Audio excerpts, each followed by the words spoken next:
Across now to Middle East security expert, Dr. Tallha Abdulrazaq. Good morning to you, Tallha. Nice to see you. Good morning. Your immediate thoughts on events this morning, and then we'll go a little deeper, but your immediate thoughts on events this morning, please.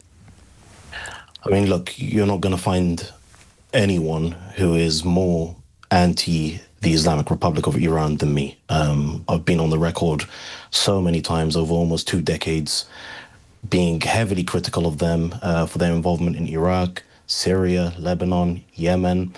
They've had a lot of malevolent influence across the entire region. They have. They've harmed a lot of innocents. A lot of what Donald Trump said in his speech this morning is true. It's accurate from that perspective.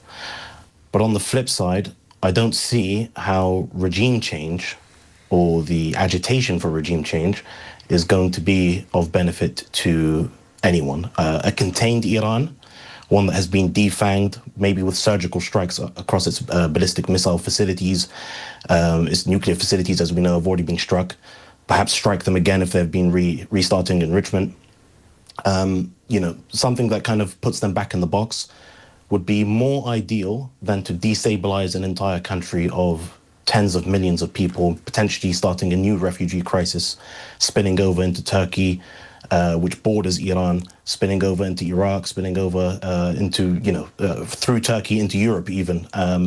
We've seen kind of the political upheaval that we've had in Europe here over the refugee crisis from the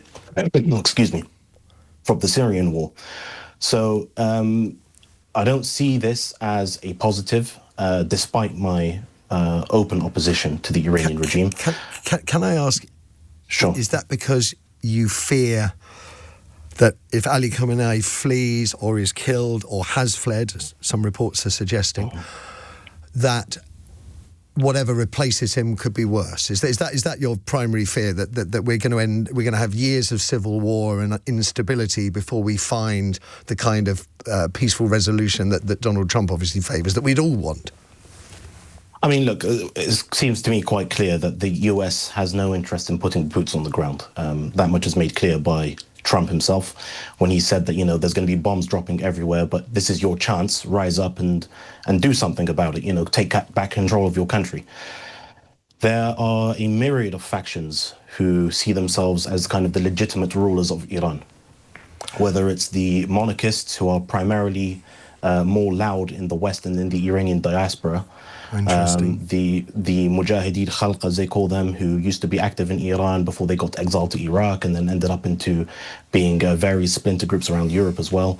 And then you've got the internal issues with the ethnic groups such as the Baluchis, the Kurds, the ethnic Azeri Turks. All of these have claims and grievances against the central state. So what we're going to be seeing is total chaos. It's not going to be one united people rising up, overthrowing the regime, and then, everyone lives happily ever after. This is just naive thinking. Time is short, and I'm following your drift completely.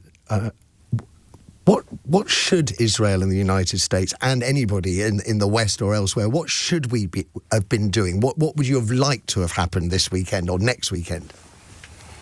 It's not about this weekend or next weekend. It's what should have happened decades ago. So Iran actively helped the United States and facilitated the United States in its invasions of both Afghanistan and Iraq. So the kind of the monster that they're dealing with today is of their own making. One of the reasons that I oppose Iran so much is because of its actions in Iraq, my ancestral homeland.